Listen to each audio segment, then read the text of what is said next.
নদিয়ার কল্যাণী থানার গয়েশপুরের ফাঁড়িতে বাংলাদেশি ব্লগার মুফতি আব্দুল্লাহ মাসুদকে ডেকে নিয়ে গিয়ে জিজ্ঞাসাবাদ করছে পুলিশ। তবে কেন জিজ্ঞাসাবাদ করা হচ্ছে সেই বিষয়ে মুখ খুলছে না কর্তৃপক্ষ। পুলিশ সূত্রে জানা গিয়েছে, মাসুদের বাংলাদেশি পাসপোর্টের ভিসার মেয়াদ অনেক আগেই শেষ হয়ে গিয়েছে। কয়েক বছর আগে বাংলাদেশ থেকে পালিয়ে ভারতে আসে সে। সম্প্রতি কল্যাণীর 13 নম্বর ওয়ার্ডে বাড়িতে ভাড়া থাকছিল। স্থানীয়দের দাবি, সে খুব একটা মিশতো না, মাঝে মাঝে বাংলাদেশ থেকে লোক আসতো। অভিযোগের ভিত্তিতেই তদন্ত শুরু করে পুলিশ। ইতিমধ্যে লেখিকা তসলিমা নাসরিন সামাজিক মাধ্যমে মাসুদকে নিয়ে পোস্ট করায় জল্পনা আরো ঘনীভূত হয়েছে। দাদা, এই যে এখানে যিনি ভাড়া থাকতেন, এটা কি আপনাদের স্থানীয় লোক? না।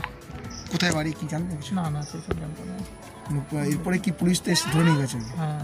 কি কারণে সেটা তো বলতে পারবো না। অনেক দিন ধরে এখানে ছিল। পুলিশ আসার পরে পাড়া থেকে কমপ্লেন হয়েছিল। কি কমপ্লেনটা করেছিল? কমপ্লেন পাড়া থেকে করেছিল যে একজন থাকে এইখানে, আমাদের মানে অচেনা লোক।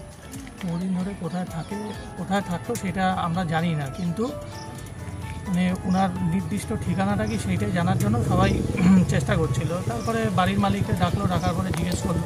বাড়ির মালিক এখানকার? বাড়ির মালিক কোথায় থাকে সেটা বলতে পারবো না। সম্ভবত চাকদাই থাকে মনে হয় সম্ভবত। যিনি ভাড়া, তারা কি কোনো অসঙ্গতিপূর্ণ কোনো কাজকর্ম চোখে পড়েছিল এখানে? সেটাই, উনি এখানে ঠিকমতো থাকতো না, আসা যাওয়া করতো, করতো, ঘরের দরজা বন্ধ থাকতো। একাই থাকতেন? হ্যাঁ, একাই থাকতো। মাঝে মধ্যে ওনার বাংলাদেশ থেকে লোক আসতো দেখতাম। বাংলাদেশ থেকে?